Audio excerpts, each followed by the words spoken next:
Today, we're going to review mental health and insurance and how it's covered.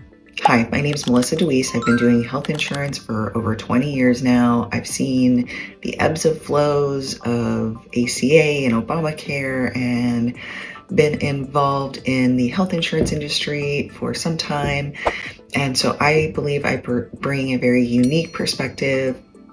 Obviously, insurance jargon and mumbo jumbo is going to come into the mix from time to time, but I do my very best to remain conscious of the words I'm using throughout my videos and try to break it down into layman's terms.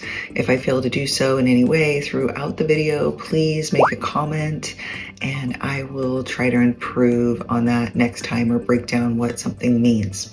So let's get into it. This article is called, it's from NPR actually, and it's called Insurers Can Restrict Mental Health Care, What Laws Protect Patients in Your State. Now, the first thing I want to address is that I know the news has gotten extremely political in the last forever, right? It seems like it's been increasingly that way. However, this is some good information. I will try to make sure that the information remains non-political as much as I can and try to bring both sides when I know it, or the multiple sides. I don't like that we have just this binary system. I think it's a trap, but so multiple sides to the discussion. So if you don't like NPR for whatever reason, I understand. I don't like biased news either on either side, either of the political party. I think it just creates division for everyone, but just want to leave that disclaimer. I will try to remain as objective as I can throughout the article and kind of give my opinion as we go along. Assessing mental health care can be a harrowing ordeal. Even if a patient finds a therapist in their network, their insurance company can overrule that therapist and decide the prescribed treatment isn't medically necessary. So mental health is, our brains are this black box, if you will, this area where scientists don't exactly, or medical professionals don't always exactly agree on a diagnosis, and it can be interpreted in many different ways. This kind of interference is driving mental health professionals to flee networks, which makes treating even harder to find for patients. So many top-notch mental health professionals leave networks, or many of them don't accept any health insurance at all. We see this time and time again. ProPublica sought to understand what legal protections patients have against insurers impeding on their mental health care. This story comes from ProPublica, a nonprofit newsroom that investigates abuses of power. Sign up to receive their biggest stories as soon as they are published. Here, there's a link. I will link this article down below so that you can click through it if you want. Most Americans, which is more than 164 million of them, have insurance plans through their employers. These are generally regulated by federal law. Although these laws require that insurance offer the same access to mental health care. So when Obamacare came out, ACA, it was a huge undertaking, right? It was a huge law, and there were really great things that happened in that law, and there were not so great things. I'm personally not a fan of federal regulation ever. So I tend to want to bring regulations or laws as close to the individual as possible. I believe in individual responsibility, but I also believe in holding companies accountable. I also believe that if we have laws in place to encourage small businesses, a lot of issues are going to go away. Now, the problem comes in when we deal with insurance, the rule of large numbers. So in insurance, A lot of times the smaller businesses don't always do as well in specific to insurance, not always to brokers or service providers, but in the area of insurance, it's not always best to have smaller companies. Now, of course, smaller companies bring disruption, and I do believe that. I do believe that smaller companies are going to innovate more. They're going to try to find an edge in the market, but it becomes increasingly difficult to do so when a company is highly regulated. The bigger the regulations, the harder it is for a small guy to hire attorneys, hire HR, hire compliance officers. I mean, all those sorts of positions are usually only found within a large business. So it becomes extremely difficult for entrepreneurs to bring disruption to the insurance industry because of all these regulations. I'm not saying I know the answer. I'm just saying I understand why there's all these regulations. However, at the same time, it's stifling the market, and we're in a place now in health insurance where it's so expensive. I don't understand how everybody's affording it on an individual level. So many people get their coverage through the government or through their employer. And ACA, I'm trying to read back to figure out why I started on this topic. ACA was a federally regulated plan, and it falls under health and welfare. Again, I'm not an attorney. I don't really understand how all of it works on the legal side, but because of Roe v. Wade was under the umbrella of health and welfare. And in the original Constitution, it was the Supreme Court read the Constitution, interpreted the Constitution to state that it's the state's responsibility to decipher and interpret what is covered under health and welfare and how they are going to govern their people in that state. And it's not a federal issue, it's a state's issue. And that the original meaning of the United States is to be a united union of multiple states all bunched together in a bunch of little social experiments. So this state would manage healthcare this way, this other state would manage it in a different way, and they would have different rules and regulations, and each governing person could look at each state and say, wow, I really like how they're doing it over there in California. They're managing, they have the lowest healthcare costs, they have lots of competitors, lots of options. Let's try to copy them. And so a state could copy another state or borrow different policies from another state. The idea was for the United States to be this big social experiment rather than this huge federal government dictating down to everyone that you have to have healthcare, you have to do this, you have to do that. So that's one of the things that may change or possibly could change in the new administration. I'm not sure. But because Roe v. Wade, like I said, was overturned, it may become something that is on the agenda and that we need to keep our eye on. So my whole point in going over that is that federally, they dictated down to the states and all the insurance companies that do business in the United States is that mental health coverage has to parity all other services. So if someone is covered at 80% for hospitalization, the insurance company's policy would have to parity the mental health coverage in the same way they do any other hospitalization. So that made things a lot more simple. I did really like that law, or that the result from that. So federal lawmakers who want to boost patient protections could look to their counterparts in states who are pioneering stronger laws. So again, there are different sections of health insurance that aren't all dictated by federal law, but it is certainly all-encompassing when it comes to individual health insurance and your health insurance offered by your employer. Well, not all-encompassing, but pretty much most of them. If insurers are allowed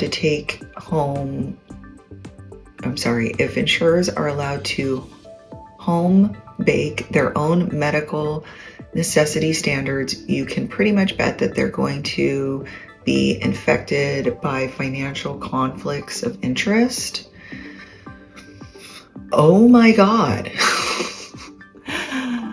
Because the bigger the entity, the better it is to have financial conflicts of interest. Okay, so the government is not, so this is where I'm going to bring both sides. Again, I'm going to try not to get political. I'm just trying to stay factually based. The government entities can become just as corrupt as a capitalist entity, right? They're both, I believe that once something gets big enough to start dictating over people, whether it's a corporation or a government, things can get corrupted. And the more corrupted, the bigger something is and the more corrupted it becomes, the more bad it can become, or the bigger the consequences to those it's dictating over. It doesn't really matter the type of entity. It doesn't matter if it's government or if it's a corporation. They can both be infected by financial conflicts. So my argument would be that it's not so much that it's bad for the states to have financial conflicts of interest. It's just as bad for the federal government. And don't think for a second that the federal government can't be corrupted into having financial conflicts of interest. I would argue that it's better for the states to have financial conflicts of interest. It's better for us as people. Not that I love the idea of the states, governing everything. Like I said, I want it brought as close to the individual rights as possible. But just because it's a smaller entity doesn't necessarily mean, or just because it's a bigger entity doesn't mean that it's less corruptible. It's actually more dangerous the bigger the entity, in my view. So taking it away from the federal government and bringing it back to the states would be easier for people to manage and keep an eye on, because it's in your backyard or closer to your backyard than DC ever will be. Can you imagine if we discover that there's this huge financial conflict in DC? Am I ever going to go to DC? Am I ever going to get the time of day from any of these legislators? No. Who's going to get the time of day from these legislators? All of the lobbyists who pay millions of dollars to their campaigns. I don't have millions of dollars to give to these people to have any power to lobby them about a rule. I have a lot more power in my state and local governments to go knock on their door. Your local government officials, even, you might see them in the grocery store, and if they do something wrong, you would be able to confront them in their daily lives. That's never going to happen for me with any legislators in DC. So that was the original idea of bringing it back to local law or local governance and state governance. So this guy, he says financial conflicts of interest. Oh no, we can't have it at the states. I would use the same argument to say we can't have it a lot at the federal government level. Because we don't see them. We don't know what they're doing. We're never going to see them ever. I don't even know who they are a lot of times. We're never going to see them at the grocery store. They're never going to be held accountable by the people. They're too far away up in this, rich castle-like building. California psychotherapist and attorney Miriam Bendat, who specializes in protecting access to mental health treatment, says. So she's saying that if insurers are allowed to home bake their own medical necessity standards, you can pretty much bet that they're going to be infected by financial conflicts of interest. I agree. And I also see that it's at the federal level now. Bringing it back to the states would disrupt things. I mean, we need some disruption in this place. I mean, how much, it's so expensive already. If we can shake things up, maybe that would be a good thing. And I also understand her statement. She may, that's the thing about these articles is everything's taken out of context. She might not even be talking about the states and the federal law. She may be talking about why an insurance company would exclude mental health services and not have mental health parity with all other services. When insurance started, 100 years ago, there weren't really mental health hospitals. It wasn't a common thing. People didn't have counselors and therapists, and bipolar disorder wasn't, we all know what bipolar is. We all know what schizophrenia is. We all know what depression and anxiety, probably from all these TV ads that we see every day and the Dr. Phils and the Oprahs and all the talk shows that brought all this mental health information to us right through our televisions, brought awareness to all these conditions. 100 years ago, people, I don't think they knew about any of that. So when these policies were created and platforms of these policies were built, people started selling them to one another, I don't think it was something that was a common thing. So it was never really baked into any of the policies. I think it is of higher demand now. I think the entrepreneur, there would be an entrepreneur out there that would create a policy. I'm saying if there were no government regulations or minimal government regulations on this, because it is such a selling point and because it is something that people really do want, I think that the market would find a solution for it. I think the market has already found some solutions for it through telemedicine, because of the deregulation on telemedicine. Through COVID, doctors were allowed to practice over the interwebs and through video. Before that was not allowed. It was very sketchy. You couldn't practice in interstate. You couldn't go between state lines as a doctor.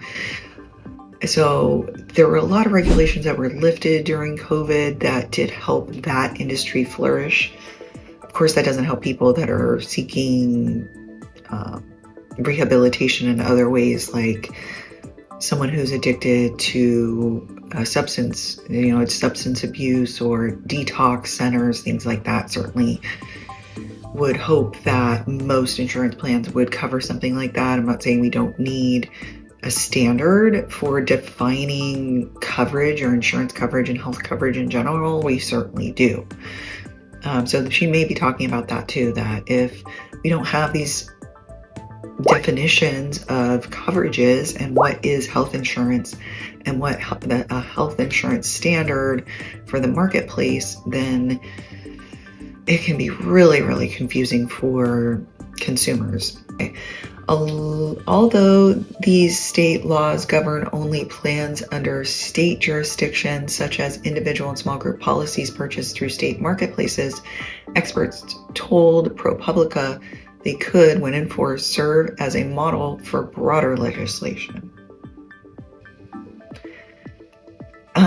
They don't really govern that many individual plans or that many small group policies. A lot of it was brought into federal legislation under Obamacare in 2000, I think it was 2010 or 2012.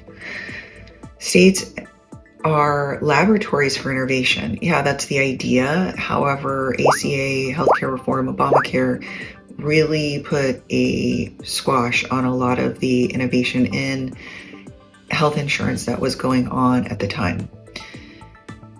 Senior Director of Policy at the Kennedy Forum, a nonprofit that has advocated for state legislation that improves access to mental health care. States can take it forward and use it for proof of concept. So I believe that they're talking about state-funded healthcare. So like in California, there's Medi-Cal. And of course, Medi-Cal can govern what they spend their money on because they're spending their own money. It's not federal money. Where ACA plans that are bought through an exchange that are getting federally subsidized are governed by, which are most plans that people enroll on, that is governed by federal money, and there has to be mental health parity on those plans. So on the individual state level, some states, the ones that are funding their own healthcare for low-income families, states can take it forward and use it for proof of concept, and then that can absolutely be reflected at a federal level. Okay. ProPublica reports delve into laws in all 50 states to determine how some are trying to chart new paths to secure mental health access. So back in the day, we used to have mental health hospitals that were covered by, I believe it was California, or a lot of other states, and many of them decided to take that away. And some argue that that is the reason why we're having this mental health crisis in the streets, and many severely mentally health people are on the streets living in homelessness. Insurers generally, I don't know what's right. I don't know. I wasn't alive during that time. I don't know what happened. It's just an argument that some people make. Insurers generally face few limitations on how they define what kind of mental health care is medically necessary. They often create their own internal standards instead of relying on ones developed by nonprofit professional medical societies. These standards can be used to challenge diagnoses or treatments. Yes, if the state is paying for medical health care, they can define it however they want because it's their own money. And they have to vote on it in their state, or they should vote on a state level and ask their people and propose definitions to their people that are paying taxes there. Knowing the profit motive that insurers have, it's really shocking that federal law doesn't define medical necessity and require the use of nonprofit guidelines to make decisions. Yeah, the federal government isn't there to fix everything. You can't just always want mommy, daddy, federal government to fix all your problems. You have to, as a state or local government or an individual, have some wherewithal and make your own minds up. Who helped California legislators draft a more robust law that passed in 2020, becoming one of the first states to do so. And in this case, if other states see this definition and they like it, they can propose that to their citizens. California's law requires insurers to follow generally accepted standards of care for mental health and substance use conditions, forcing them to rely on evidence-based sources that establish criteria such as nonprofit professional organizations or peer-reviewed studies.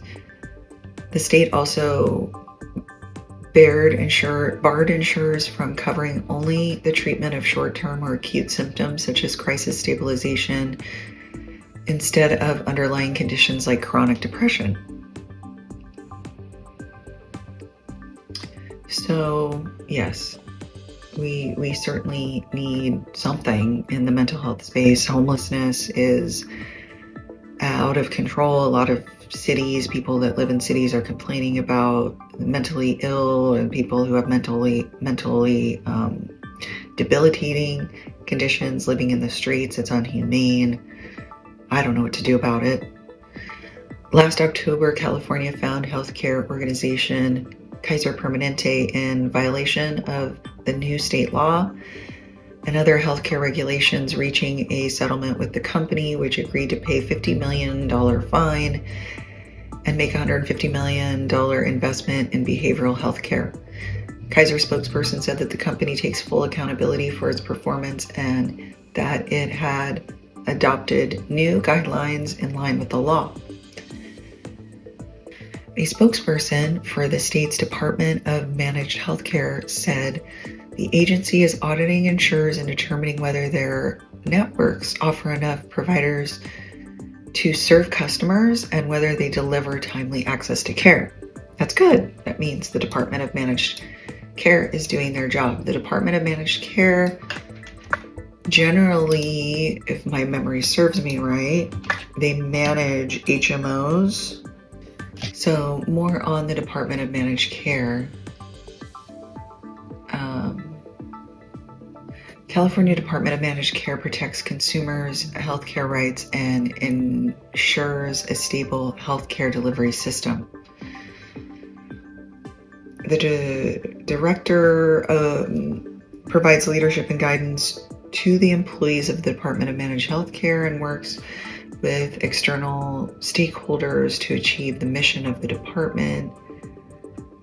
As a part of the licensing process, the Office of Plan Licensing reviews all aspects of health plans operations, including benefits and coverage, evidence of coverage, which are legal documents that are required to give to policyholders, template contracts with doctors and hospitals, provider networks, mental health parity, and compliant and grievance systems. After license, the OPL monitors health plans and any changes made to plan operations, including changes in service areas, contracts, benefits, or systems. The OPL also periodically identifies specific licensing issues for focused examination or investigation. All right, so that's what they do in California. So 9 states, including Oregon, Illinois, and Georgia, have defined the clinical standards or criteria that insurers must use when making coverage decisions on mental health care. Amid the opioid crisis, which has killed more than 1 million Americans, states have also instituted medically necessary protections for substance use treatment. For example, in Colorado, Maryland, Delaware, Connecticut, and several other states, insurers must rely on guidelines from American Society of Addiction Medicine when reviewing treatments for substance abuse. So there's a map here. Again, I'll leave a link down below so you can see what, if you want to click through this article, it looks like it is, oh, I thought it was interactive. No, it's not interactive. So the blue states, in comparison to the gray, or if you want to call it teal or green or blue, states with laws regulating how insurers conduct reviews of behavioral health care. Behavioral health is often mental health services. So when you're going through your policy, going through your contract, if you look for behavioral health, that's often mental health. Before 2008, insurance companies nationwide could put more stringent limits on how often patients got mental health care compared with medical care, instituting more restrictive caps on the number of therapy sessions per year or the length of stay in an inpatient facility. So this is understandable. They could put limits and say, okay, you can go 20, you get 20 covered visits a year for counseling or psychiatry, things like that. It would also give caps of usually about 30 days on inpatient hospital stays, which means you're admitted overnight. So a lot of drug treatment programs are 30-day programs, and the patient stays in that hospital for that 30 days. The Federal Mental Health Parity and Addiction Equality Act banned those harder limitations, so insurers shifted to a different way of denying care. They're not going to just cover unlimited care, so they have to do something to limit utilization. So one of the reasons for this, and again, to show all sides, I understand it's not fair if somebody's getting a policy and they think that they're covered for all hospitalizations and your policy excludes mental health and substance abuse. That sucks. I agree. Like, it would be nice to have a standard that everybody covers. There's also the fact that if it's unlimited, it's like having a blank check for potential criminals. So once a hospital realizes that they have a policy, I'm not saying that this has happened I'm sure it's happened in the past. I mean, again, corruption on all levels. It doesn't really matter if it's on the government level, the insurance company level, the hospitalization level, doctors, pharmacists. There's no type of person that is completely immune to corruption or type of organization that is immune to corruption. So let's not be naive. And financial incentives certainly can drive behavior. So if somebody's getting financially incentivized to do something, you will likely see it more. So if the insurance companies give a blank check to all mental health hospitals, they don't limit it to 30 days, they don't have a pre-approval process, they don't have a licensing process to work with a hospital for mental health. You have a mentally injured person or someone who has a mental disability going into a facility where their family members aren't there and watching them. Let's say they check them in and say, oh, we need them for just a couple of days, they'll be great.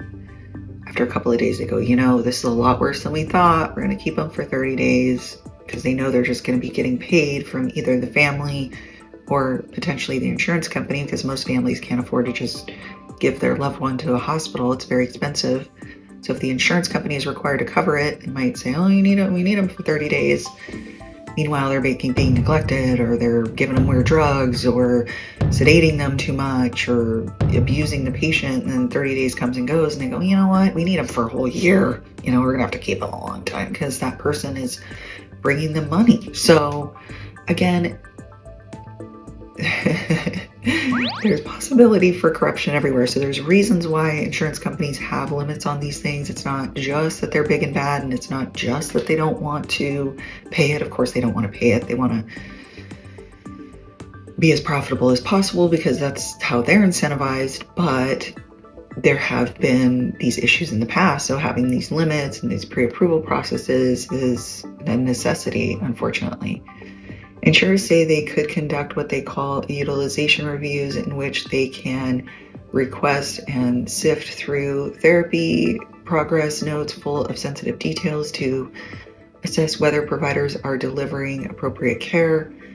However, providers, mental health care advocates, and legislators have found that these reviews are often used as a pretext by insurers looking for a reason to dispute the necessary treatment. So that happens as well. In recent years, at least 24 states have passed legislation to try to regulate how insurers conduct reviews of behavioral health care after the New York Attorney General determined that insurers, including Emblem Health, Exis Health, MVP, had violated state and federal laws with their reviews. State legislators bolstered oversight of these processes in 2019. The spokesperson said it had since adopted several reforms. MVP did not respond to the questions, and Emblem Health forwarded a response from managed health plan trade group called the Health Unit. So Emblem Health forwarded a response from a managed health plan trade group called New York Health Plan Association, which said that the state's findings did not reflect the industry's current practices. New York law requires insurers to rely on criteria based on evidence and approved by the state when scrutinizing care. Last year, regulators found that Cigna and Wellfleet's medical necessity criteria were out of compliance with new law. The insurers are allowed to keep operating while they work within the state to bring their criteria in line with the law. Several states, such as Massachusetts, New Mexico, and Hawaii, make insurers disclose to patients and providers the criteria or policies that they rely on to review.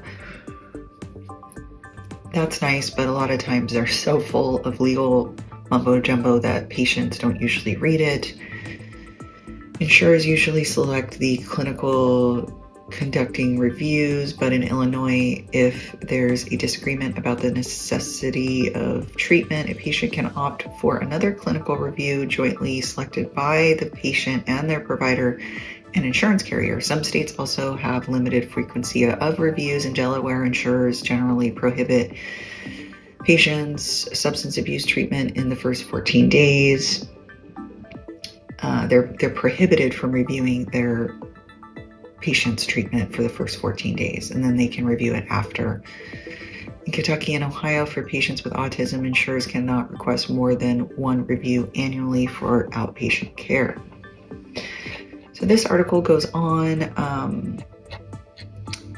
The bottom line here is other states like New York have begun to use new data to drive investigations since 2021. The state's Department of Financial Services has conducted 9 investigations from 7 insurance companies in response to laws, according to the department's spokesperson.